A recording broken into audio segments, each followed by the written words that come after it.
大家平安。在经过了几天的台风天，感谢主保守我们，在每一次的风灾、每一次的困难当中，都有上帝的看顾与保守。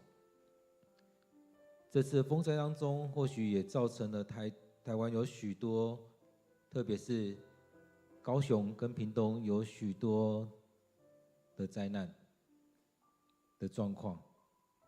然而在当中，我们也为他们来摆上祷告，也愿上帝继续的看顾与保守。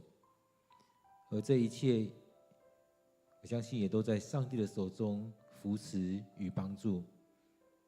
在今天，我们来到主的面前，也一起来敬拜，一起来经历，一起来领受上帝的恩典。一切都在上帝的手中，我们也将这一切都交在上帝的面前。我们一起来敬拜。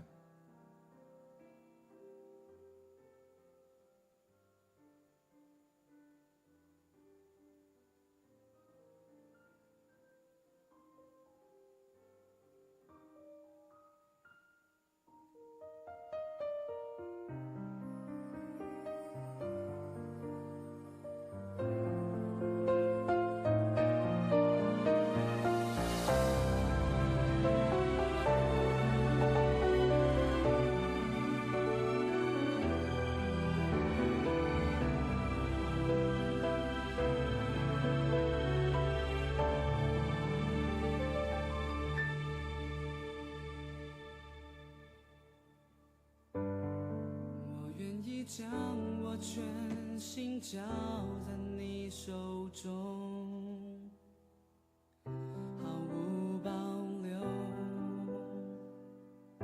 毫无保留。我愿意将我全心交在你手中，毫无保留。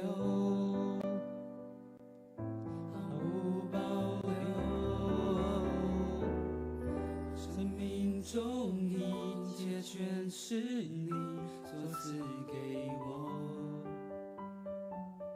长赐在你手，取在于你。也许曾渴望拥有，但你要我慢慢学习放手，在每现在我已经不同，生命属你，不属于我，甘愿成为你手中美好的工作。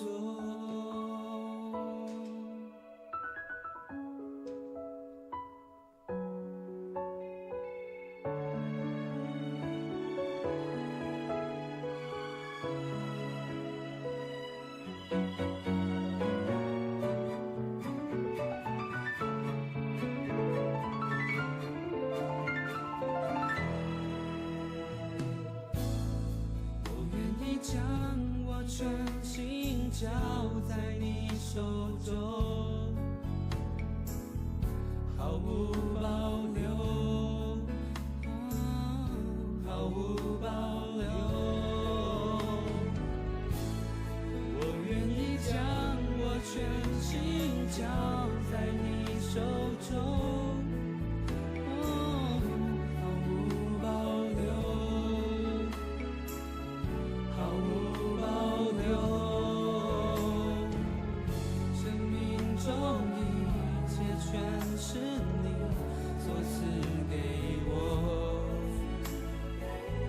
长赐在你手，取在于你。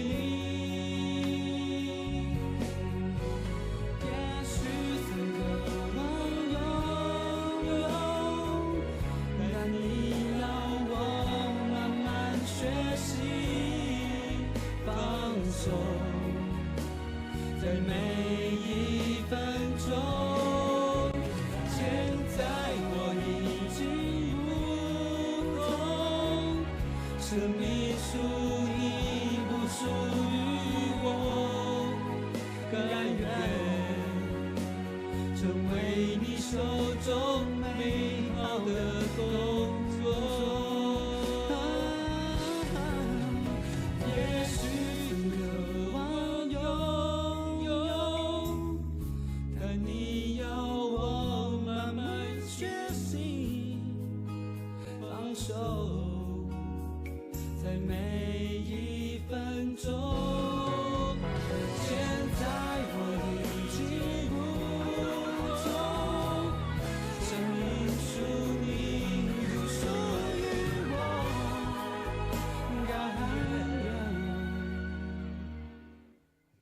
成为你手中美好的工作。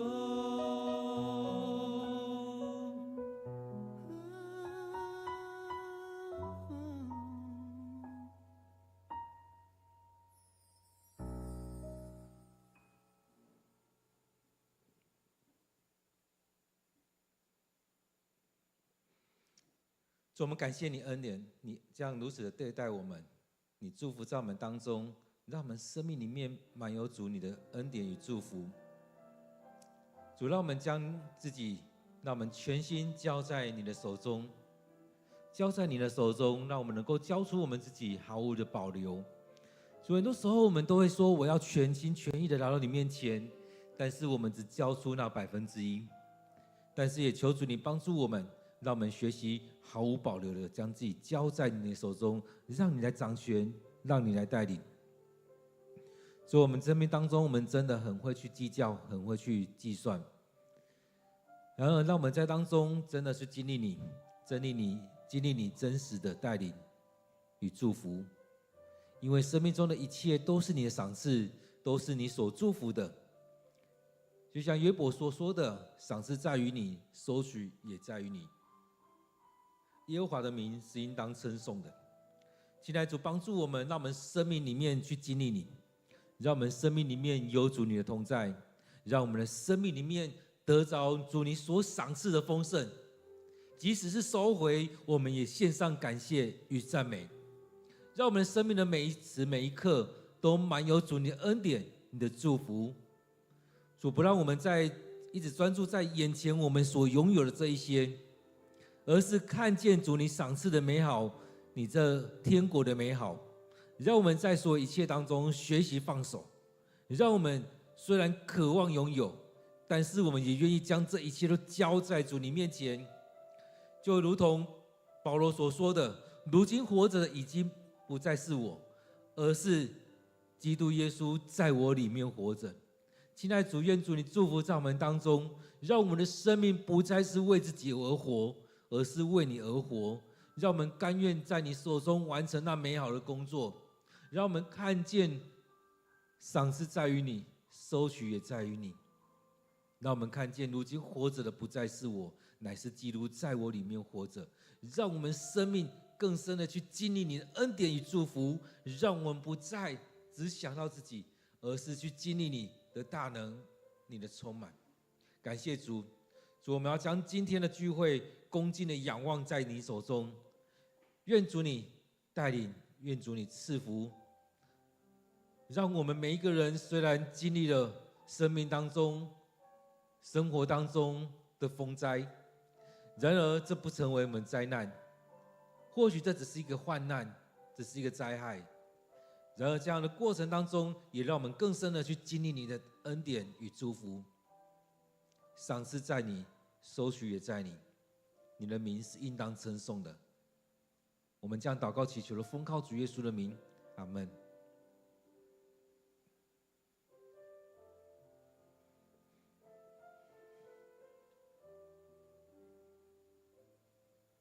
今天10月4日，我们要一起读的经文在何西阿书第3章第1节到第5节。何西阿书第3章第1节到第5节，我们一起来读今天的经文。上主对我说：“你再去爱那离弃丈夫、另结新欢的淫妇。你要爱她，像我爱以色列人一样。虽然他们叛离我，去拜别的神，喜爱祭过偶像的葡萄饼，我仍然爱他们。于是我用15块银子和150公斤大麦的代价买回这女人。我叫她不要再当妓女，要安分守己，跟我住在一起。但是这段时间我不跟她同房。同样，有一段相当长的时间，以色列人将没有君王和领袖，没有祭司，没有石柱，没有偶像和神牌可以占卜。过了这段时期，以色列人要再次回心转意，寻求上主他们的上帝，归回他们的君王大卫家。这样，在将来的日子，他们会敬畏上主，领受他丰富的赏赐。今天的经文在何西阿书第3章1节到第5节，让我们再用点时间来读今天的经文，来思想，来默想今天的经文。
大家平安。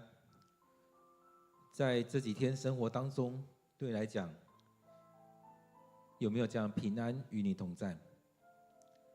在我们生命里面，我们需要有上帝的话语，在我们生命当中，让上帝来成为我们的情人。就像何西阿这边所提到的一样，其实上帝跟我们，应该说我们跟上帝应该是有那亲密的关系，非常亲密的关系。但是有时候我们很害怕进到这样亲密的关系，甚至我们要逃离这样亲密的关系。我们跟上帝有保持很遥远的关系。所以这当中我们看到上帝透过何西阿，其实带来了要把人带回来。其实我们在看到经文里面，何西阿书或许多的经卷里面，其实也都在谈到这样的事情。上帝要我们回来，回来与他同在，回来跟他在一起。上帝不是要弃绝我们。当第1章、第2章我们在看的时候，会有一部分好像上帝要弃绝他所拣选的人，但是在这之后呢，我们看到其实上帝并没有弃绝，上帝做了很多的举动，其实要把人带回来。他不是要让他的人民远离他，而是他期望他的人民能够回来与他同在。所以在这当中也让我们去看到我们的生命，你愿不愿意让上帝带你回家？上帝透过许多的先知，多次多方的，在许多机会用了许多方式，要让我们回来。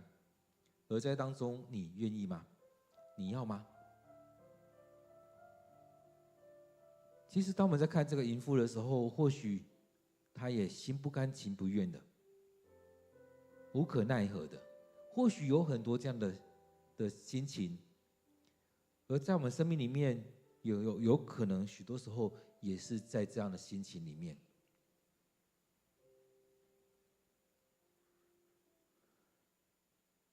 在第3章这边讲到说，上主对我说：“你再去爱那离弃丈夫、另结新欢的淫妇，再去爱她，再去爱她。”我想这对我们来讲是非常难的一件事情。当我们现在遇到一些人，或许劈腿了，或许有一些状况，或许离婚了。其实我们在看到这世界里面，有许多因着第三者的缘故而婚姻生变、感情生变。在这过程当中，如果叫你再去把它找回来，其实我们现在有一个词，好像是感情洁癖。其实有很多人是不愿意的，我怎么可能再去把那个人找回来？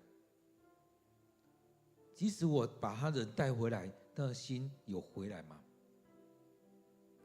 所以其实有很多人有这样感情的洁癖，然而在当中，上帝对何西阿说：“你再去爱那离弃丈夫、另结新欢的淫妇。”其实有很多人就觉得，让我娶了这个女人就算了。我生了3个儿子啊，生了3个孩子，然后他又去另结新欢，我怎么可能再去把他找回来？我没有把他休掉，我没有对他做什么，他就应该很开心了。还要我把他找回来，而且花钱去把他赎回来，这怎么有可能？其实这就是我们人的心思，我们的想法。但是当上帝叫何西阿这样去做的时候，其实也在表明他的想法，我也是要把以色列人找回来、买回来、重价赎回。所以在当中，我们看到我们很多时候得罪了上帝，离弃了上帝，在当中做了许多错误的决定。然而我们也看到上帝的决定是要把我们赎回，他要再次爱我们，即使我们犯罪犯到一个极致，在当中也表明的是上帝也要把我们重价赎回。上帝依然爱我们，没有离开我们。所以他说：“你要爱他，像我爱以色列人一样。”有可能这时候何西阿也已经放弃了，他也会可能觉得我怎么可能爱他？但是上帝说，他用命令的说：“你要再去爱那个女人，你要爱她，你要爱她，就像我爱以色列人一样。”台语说：“怎么可能天爱惹心？怎么可能发自内心的去爱他？怎么可能？”但是上帝跟他说：“你就是要这样去做。”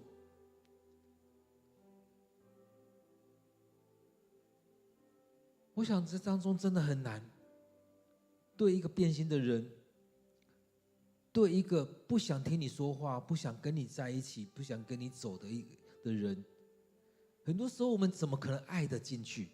怎么可能爱得下去？然而在当中，上帝不是在讨论说好不好你去做这件事情，不是在跟我们讨论说你做这件事情好不好，拜托你，麻烦你。上帝在说的是你要再去爱，你要爱他。上帝直接下命令，你要再去爱，没有的选择，就是如此，你要再去爱。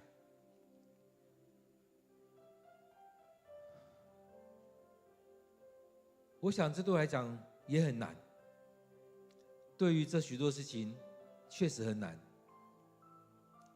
但是上帝也说你要爱人如己，而在当中爱这些人的时候，确实有许多的挣扎。但是上帝下了这道命令，就是要去爱。当然，他也在讲到说以色列人怎么样，虽然他们背叛离我，去拜别的神，喜爱祭过偶像的葡萄饼，我仍然爱他们。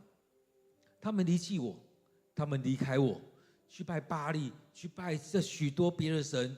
我们在看列王记的时候会发现，哇，周遭那些国家所有的神他们都拜过了，他们离弃了我，他们这些都拜过了，甚至他们喜爱去吃那一些拜过其他神的东西，喜欢那些拜过其他神明的那些祭品。他们爱那些神胜过我，他们喜爱去围绕在那当中去领受那边，更胜过我的这些祭肉。即使是如此，我仍然爱他们。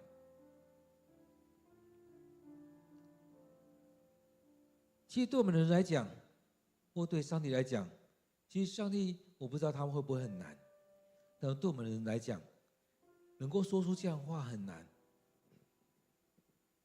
即使他伤害我，即使他离弃我，即使他背叛我，即使他爱那边比爱我还多，我仍然爱他。我想对我们人来讲很不可思议，怎么会有这样子？但是我们也期待我们真的能够做出这样，所以因为做不到，上帝就用这样命令的方式提到说，你要再去爱，你再去爱他，再去爱他，你要爱他。这是上帝的命令。各位弟兄姐妹，当我们面对到一些情况的时候，是不是上帝也这样在对你说，去爱，去爱他？我知道很难，很不容易，但是我们看到何西阿他也踏出去那一步。于是我用15块银子和150公斤大麦的代价买回这女人。所以要去爱，接下来今天的经文里面所记载的，就是要付出代价，就是付出代价。不管这代价我们觉得是很少，或者是很多，要付上代价把它赎回。这何尝不是上帝为我们所摆上的，要把我们赎回？这悖逆的人们离开他的时候，上帝也将来赎回我们。他说他花了银子和大麦的代价买回这女人。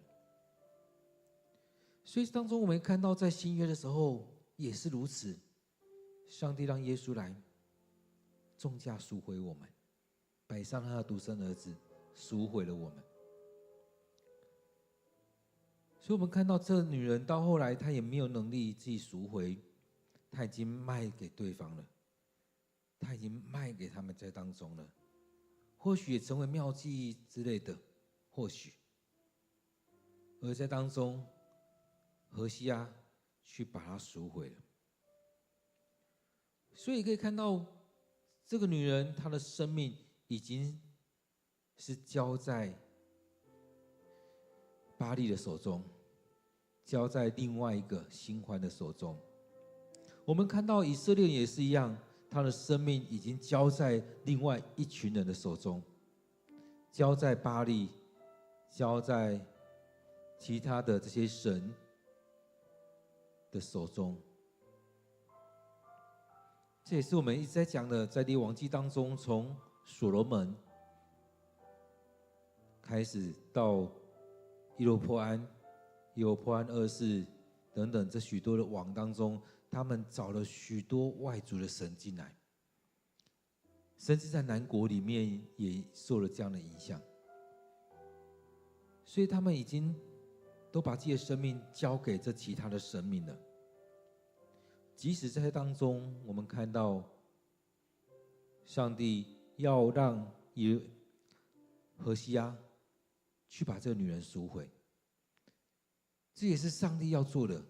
他用重价要把我们赎回，让我们再次的回到他的面前。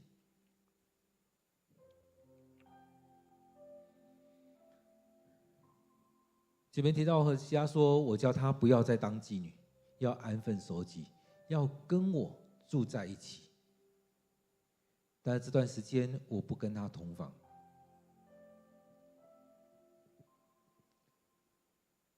这也是让我们在看到说，当我们回到上帝面前的时候，上帝也让我们不要再做过去的那些事情，不要再得罪上帝，不要再犯罪，要安分守己，好好的看上帝的教导是什么，就照着做。上帝怎么教导，我们就这样做。安分守己，与上帝同在。所以当中也就是一样，这个女人跟何西阿住在一起，要她安分守己，不要一直往外跑，就好好在家庭里面。或许那个时代的人会说，做一个女人该做的事情。在这时代里面，我们说，当你家人的家人，好好的在当中生活，不要再去想那一些，让你的心安稳，让你的心平静。但是这段时间我不跟他同房，不再有那一些亲密的关系，因为那些亲密的关系可能让他在想起他跟另外那个新欢的过去的种种。所以当中我们看到他不跟他同房，没有这样亲密的关系，要让他跟他在一起，常常的与他在一起。这也是上帝跟我们在讲的，你要常常回来这当中与我同在，不再是用这世界的眼光，不再去用别人的眼光去看这些，而是回来看在当中上帝的心意，常常与上帝同在，时时与上帝同在。所以在这当中我们看到也是一样，有一段相当长的时间，很长很长的一段时间，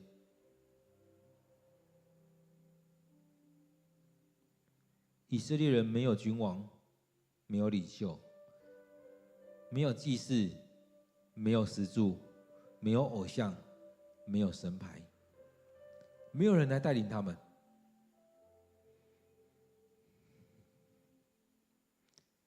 也就是一群没有牧者的羊群，没有君王带领，没有领袖带领。谁要抓他们，谁要捉捕他们，都可以。所以这当中也让我们去看，想到，我们之前读的尼希米，在那时期之前，不也就是如此吗？他们的城墙毁坏，没有君王带领他们，他们生活在那恐惧当中。没有祭祀，没有石柱，所以也没有公众的这种敬拜的仪式，也没有来到上帝面前，或在巴力或哪边去敬拜那些。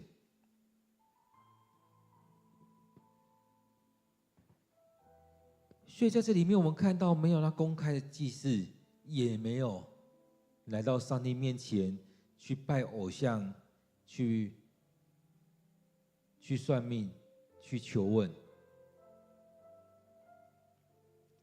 所以当中我们看到，就让他们很单纯的与上帝同在，不再进行那些宗教仪式。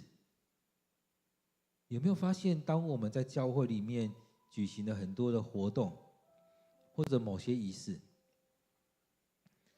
很多人就会开始去对应，这个仪式不就是跟哪个一样吗？这个不就是跟哪个一样吗？确实，我们看到很多的宗教仪式，在各宗教当中都有类似的，而在这许多当中，我们怎么样去经历这一些？所以，当我们继续在做这些宗教仪式的时候，会让他们继续的用类似的方式，又回到他们以前的情况里面。所以当中我们看到何西阿，他跟这个女人的状况，其实也一直在凸显出上帝跟以色列人的这些情境。所以当我们在看到何西阿他的家庭的生活、家庭的情况，其实也就是预表，在预言着以色列人他们的情况。所以让他们回来的时候，他们并不再有这些祭祀、这些施助，不再有这许多的东西在这当中，也就是更加纯粹的回到上帝面前来，单纯的与上帝同在。就像第3节讲的一样，让这女人跟何西阿同住，而且没有这样亲密的关系。在这当中我们看到也是一样，有很长的一段时间要回到上帝面前来，但是没有那一些人为的仪式了，没有君王，没有领袖，没有祭祀，没有石柱，没有偶像，没有神牌，没有那一些来带领，也没有公开的祭祀。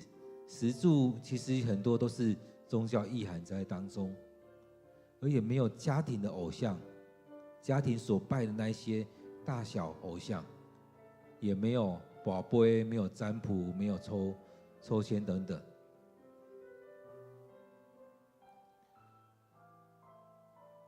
所以这当中也让我们去看到，其实不管在基督教、在天主教、在整个基督宗教里面，其实也都会有一些灵修的方式，用这样的灵修的方式，让我们的心沉淀下来，安静下来。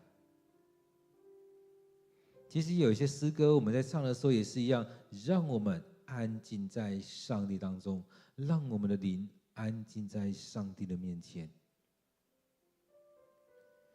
所以这当中透过这些来寻求上主，他们的上帝，归回他们的君王大卫家，这样在将来日子他们会敬畏上主，领受他丰富的赏赐。所以当中让我们更加的敏锐，让我们心开始变敏锐。当我们安静下来，有上帝的话语进来，有上帝的带领进来，慢慢的让我们看见上帝与我们同在，上帝就在我们当中。所以这边在讲到说，寻求上面的上帝，当这段时间让他们安静下来，去调整他们的生命。其实很多时候我们也是需要这样一段时间，安静下来，安静我们的心，我们要来领受，要来去经历这一些。而当这样安静下来的时候，才会有办法更多的来领受上帝的话语，去看见这所一切是上帝所赏赐，上帝所预备的。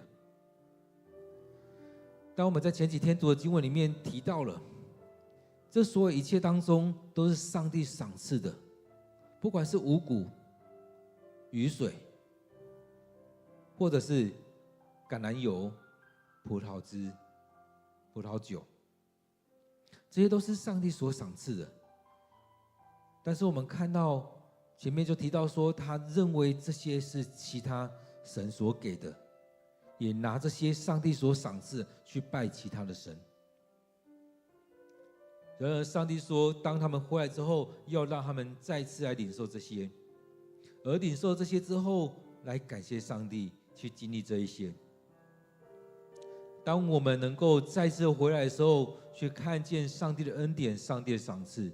这边讲到说，在将来日子，他们会敬畏上主，领受他丰富的赏赐。所以这让我们来看，当我们愿意认罪悔改归向上帝的时候，这样的丰盛的祝福要再次的临到我们。所以当中我们看到，当我们教会里面还有那些肮脏污秽的东西，我们没有把它清除，甚至我们用这些许多仪式，其实是用那异教的东西在我们里面的时候，其实这是上帝所不喜悦的。这也是成为这淫妇的状况里面，我们拿着上帝的恩典去敬拜别的神。各位弟兄姐妹，当我们在看何西阿书的时候，其实许多时候我们为着何西阿在愤愤不平。但是我们有没有想到，有没有可能我们就像那女人一样，就像以色列人一样，得罪了上帝，离弃了上帝。当上帝要将我们换回的时候，要把我们呼召回来，叫我们回来的时候，你是不是在地上在那边翻滚，在那边暖，在那边哭，在那边生气？许多时候我们都在做那些许多的事情，但是有没有看见我们更需要的是求上帝的赦免，求上帝的饶恕，让我们回归上帝的心意里面。我看到很多人都是如此，在面对这些事情的时候，用尽各种方式来攻击，用尽各种的方式在斥责，在痛哭，就像孩子一样，不愿意认自己的罪，反而过来在指责别人，你们怎么样，你们怎么样。所以当我们能够可以的话，其实我们应该要回来求上帝赦免，再次的回来。所以这当中我们看到，像在第一章、第二章里面所提到的一样，当人们一直在做那样的事情的时候，上帝就可能阻断那些恩典继续的下来，用篱笆、用围墙把这许多恩典把它挡住，让我们不再去领受这些，让我们没有办法再去领受那一些。这为什么是有一些牧者说我们要认罪悔改，认罪悔改，认罪悔改，让我们能够回到上帝面前，认罪悔改，让我们能够去正视自己的罪，而在当中才有办法像今天这经文里面一样，有很长的一段时间停留下来，回来在上帝的面前再次的去经历，去领受。或许那段时间不再有君王、领袖、祭司、石柱，不再有偶像，也不再有那许多的东西，而在当中也让我们去看到，当我们的生命需要转变的时候，我们需要更深的去经历，而生命不断的炼净，不断的炼净，也让我们才有办法好好的来敬拜上主。所以需要有一段沉淀与上帝同在的时光，而在这当中也让我们看到我们的生命，或许有时候我们需要去有一个退休会，去闭禁，去禁食祷告，让我们更加的安静在上帝的面前。各位弟兄姐妹，让我们有点时间回到今天的经文，去思想今天的经文，默想今天的经文，让上帝亲自对你说话，来领受上帝的恩典、上帝的话语。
主，我们感谢你的恩典，你用各种方式要让我们归回在你的爱里当中。你让何西阿再去爱那个女人，你让何西阿把她重价赎回这个女人，也要再帮助她。你用这样的方式在爱着以色列人，也要让以色列人继续领受这美好的恩典。主，我们知道我我们要领受这些。当我们离开了你，当我们得罪了你，当我们做了许多你所不喜欢的事情，你不是把我们丢弃不理我们，而是要让我们还有许多机会，还有这么一次机会，可以回来得着你所赏赐的恩典。亲爱的主，我要将我自己，将我们的弟兄姐妹，将我们的教会仰望在主你手中，愿你悦纳我们所摆上的。虽然我们得罪了你，虽然我们做了许多你所不喜悦的事情，也愿主你赦免我们的罪，重价将我们赎回，让我们在你面前重新得着你的爱。你要如此的爱我们，也让我们将来彼此相爱，爱我们的弟兄姐妹。虽然我们很难爱得下去，但是你命令何西阿这样做，也让我们能够学习他这样去做。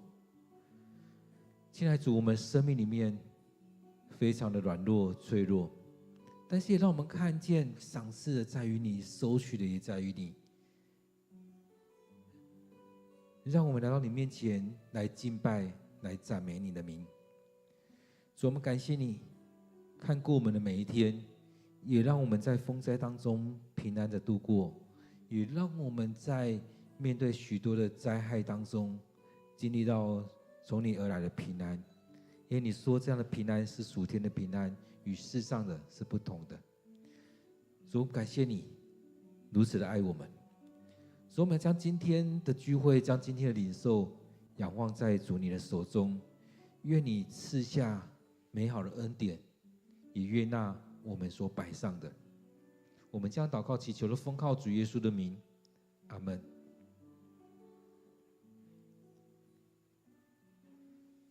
愿我们每一天都能够来到上帝的面前，来领受上帝的话语。愿上帝赐福于你。